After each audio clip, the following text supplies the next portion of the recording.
What's up? It's Megan. Welcome back to my channel. Happy Thanksgiving. It's Thanksgiving 2020. It's a little bit of a rough Thanksgiving this year for everyone with the coronavirus, but making the best of it. I am 38.1 weeks pregnant.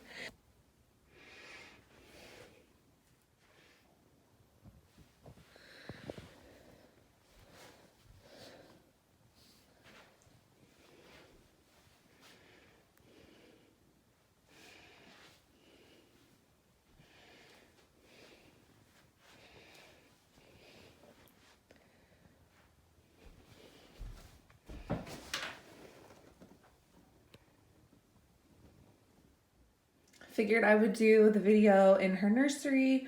I cannot believe that this is like happening right now. This is my life. I'm gonna have a baby. I'm just like so freaking happy. Never been so happy. Like, it's unbelievable. And I just want to soak in this moment. I've waited for this for so long. Can't believe I'm going to be changing her little diaper here soon. Got my hospital bag almost ready. Not quite finalized, but getting there. Got this cozy blanket from Target. Can't wait to cuddle with her with this blanket.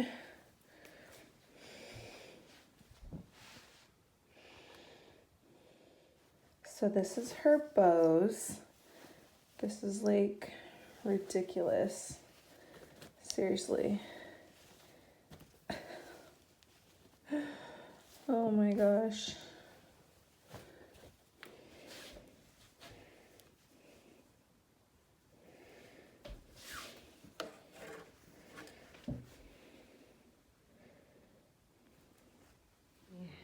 This is comfy. Are you excited to meet her? Yeah. How do you feel? Are you nervous? Yeah, a little bit, just for the unknown, but excited, just equally as excited though. You're gonna be the best dad ever. Yeah. You feel like my pregnancy's gone by pretty fast and everything? Well, I mean, now that once you get to the finish line, it's like, gosh, it does. It's going by fast. I can't believe that we are having a baby. I seriously feel like every day I'm having an out-of-body experience. Like, this isn't real. I love you so much. How did you? This your bag packed? Yeah, it's not like finalized yet. I need to finalize it. I should just put it in the truck. This weekend. This weekend? Yeah. Yeah. You got a couple days with me. No excuses. Can you believe we're gonna change her little diaper right there? Yeah. What are you most excited for when you meet her? I don't know, I'm just excited for giggles and smiles and drool and probably a lot of crying. Love you. So I had my 38-week appointment this week, and I'm not dilated or anything, but I was really happy because my OB decided to do an ultrasound, and I was not expecting that at all. So it was amazing to see her. I haven't seen her since she was 19 weeks.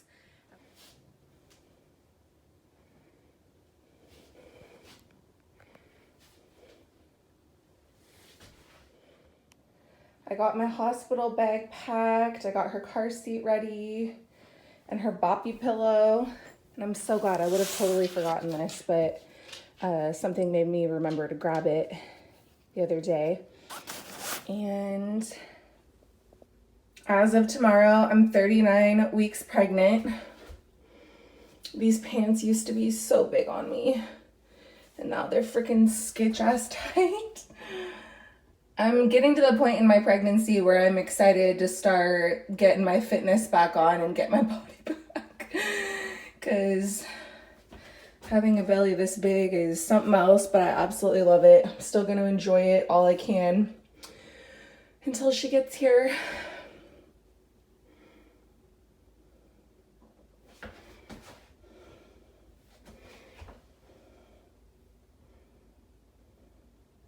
So today I am 38.6 weeks pregnant. Tomorrow officially 39 weeks. Not dilated or anything yet. I have a doctor's appointment tomorrow morning. I'm just like, oh my gosh, I'm due in 9 days. Today's December 1st, 2020. And she's due December 9th, and I'm just like freaking geeking. I'm so happy and excited, and I'm not gonna lie, I am having a hard time with like breathing because like her legs or her butt or her feet or something is like completely on my lungs, and so it's like really hard to breathe and like catch my breath, and that's even just like sitting and doing nothing. It's crazy. This is just such a surreal time. Every day, every moment, it's like, oh my gosh, my water could break any second. I could have a contraction any second. Totally just sitting and doing nothing, and my upper lip is sweating. That's real cute. I'm gonna go to Target here in a little bit and get a couple of things for the house, but I had someone reach out to me today and ask me to make a video talking about bipolar disorder and partying. And so I was really glad this person reached out because I have a really hard time thinking of topics. I don't know why that is. My mind is so focused on being pregnant that I'm not really thinking about anything other than that. And so I'll talk a little bit about bipolar disorder and partying. For my whole life, basically, I've like loved to party, and that started when I was in high school. The second I had alcohol for the first time, I was just like, wow, this is nice, an escape. But something that I wish that I've been thinking about recently actually is that like, I feel like no one educated me about the dangers of drinking and doing drugs at an early age. I mean, obviously, like you do DARE when you're in elementary school and like learn that drugs and alcohol aren't like good for you, but like you don't really learn like the true dangers that drinking alcohol and doing drugs can, you know, have on your life. And then I learned later on in life the dangers of having a mental illness and mixing alcohol and drugs with it. And so, my history with partying, like I said, I drank in high school, I drank in college, and over the years, I would say that my drinking became more and more. I really noticed a huge shift in my drinking when years ago my husband and I first started trying to get pregnant in 2015. That's when I first went off birth control and we started trying to get pregnant, and obviously it's taken me 5 years to get pregnant, and went to the fertility clinic and I did a treatment that cleared my tubes, and I immediately got pregnant. But prior, it's been really tough for me to get pregnant, and that pain of, you know, I feel like just along with mental illness, having infertility issues is also like a stigmatized subject. It's really awkward. You know, people that get pregnant really easily don't truly understand how painful and challenging it is if you're trying to get pregnant and it's just like not happening. Especially when people ask you like, oh, like when are you guys gonna have kids? And like maybe you've already been trying for 6 months and yesterday you started your period and you're really sad, but you don't want that person to like see your vulnerabilities, so you just kind of like shake it off. But it all sort of adds up. And so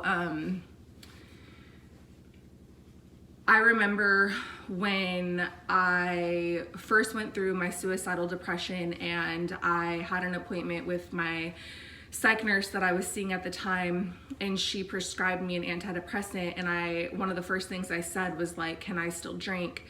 And at the time I had some friends who had experiences with antidepressants, and they kind of assured me that you can drink on antidepressants. And like, I knew deep down that like you're not supposed to drink when you take medication, but I was gonna go with whoever was going to give me the answer that I wanted to hear. And I wanted to hear that I could take antidepressants and still drink. And I did. And prior to my manic episode, my first manic episode was in starting in January of 2017.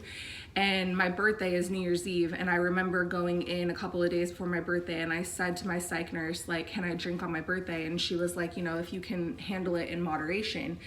And I was like, oh yeah, totally. But I had no intention of moderating.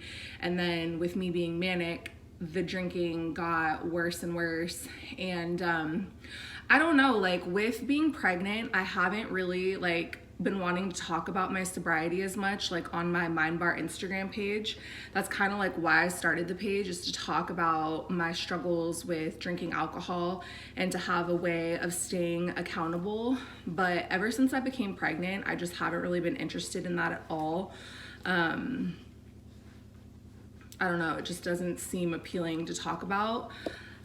Because with me being pregnant, drinking isn't hard for me. It's not hard for me to not drink because I'm pregnant, but I know after I have baby girl and stuff, like I'm gonna, be tempted. And to be completely honest, like I don't know if I want to stay 100% sober for the rest of my life. And that's just me being honest. A part of me feels like I have been sober for 2.5 years now, and I know what it takes to be sober, and it's really hard, especially in the beginning, but once you get used to it, life is just like so much better. But like a part of me also wonders if I could handle having like a glass of wine with dinner at some point, but that's a very personal decision that I'm gonna have to make. And I don't want to go into it and be stupid and think that like, oh, like I can drink now, because I know the dangers of drinking with having a mental illness. Things can get out of control really, really fast. I think that for the most part, if you do have a severe mental illness, like bipolar disorder or schizophrenia or borderline personality disorder, depression, just even anxiety, like alcohol can make all of your symptoms so much worse than like what they need to be. And I know that from experience. Like I know what it feels like to have a mental illness and to be unmedicated and drink. I know what it feels like to have a mental illness and to be medicated and still drinking. And then I know what it feels like to have a mental illness and take medication and not drink or do drugs. And the third one that I just said is obviously the best. For someone that has bipolar disorder that is dealing with depression or with mania, they're gonna, the alcohol goes hand in hand, the drugs go hand in hand. I think a lot of that happens with emotions. We feel our feelings so deeply. And so for me, like when I don't really have like the desire to drink when I've been in depression. Like that doesn't sound appealing to me. But when I'm manic and I'm already like up and my mood is super elevated and I'm feeling great, drinking alcohol on top of that sounds nice because it's just gonna enhance everything.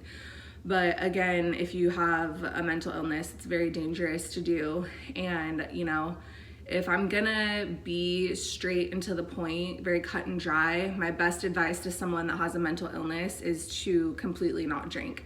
That's gonna be your best bet at being stable and living your best life. I just feel like it's unfortunate because I know that game when you have a mental illness of just like, you don't want to accept that you can't drink. And the last thing you want to do is imagine a life of having a mental illness and not drinking. Like that sounds pretty fucking shitty, right? But everyone has to come to their own conclusion. Like for me, I had so many bad things happen to me when I was mixing alcohol. When it finally got down to it, it was like that was the only thing I had never not tried. I had never given like full sobriety a chance. And so like I promised myself that I was gonna give it a try. You know, the thing about trying sobriety is like you can always go back to drinking. Like at any minute you can make a choice to go to the store and get alcohol or to have a drink or whatever. That's always an option. But giving sobriety a chance, I highly recommend it for not just people that have mental illness, but for anyone. Like just taking a break from alcohol and like reevaluating your relationship with it and like asking yourself like why you drink. And you know, people that don't struggle with alcohol abuse, like it's not an issue. Like they don't have to think about their drinking. And like that's something that I've thought about if I ever decided to drink again, which would be exhausting, is like always thinking about moderating my drinking and always like being like, okay, like I had one, like can I have one more? Like people that truly don't struggle with alcohol at all don't even really need to think about how many drinks they have, and they don't need to worry about moderation. So I don't know, it kind of sucks. Like I do get down sometimes, not really now because I'm pregnant, but like in the past, like why can other people handle alcohol and like I can't? But I don't know, it's not a competition. Like, you know, even the people that seem like they can handle alcohol, like maybe behind closed doors, they really can't, and they're actually really struggling with it. So this person that asked me to make this video asked me to give some tips and advice about if you're struggling with mental illness and substance abuse. And I don't really have like a super long list, but basically just like to stop, just to give it up, you know, like it's really, really hard in the beginning. Like I know that more than anyone, you know, now that I've been sober for 2.5 years, it's hard for me to, well, it's actually not hard for me to go back and remember, because I remember so clearly how painful my experience was when I had to go to treatment and stuff like that, and I never want to go through that again. But it's very easy as time goes on to kind of like lose sight of those bad memories and like remember how alcohol was glamorized and how, you know, the good times of like, oh, when I drank it was fun or whatever. But I heard a quote that like, if you have anxiety or you're dealing with some mental health issues, like drinking alcohol is like putting gasoline on that, and like doing cocaine is like gasoline plus dynamite. Because when I was doing cocaine, it was like, I don't know, it's hard because it's like in the moment you're like having fun and you feel good, but in the end it's like really not good for you, obviously. Do you want to go with me to Target? You want to go with me to Target?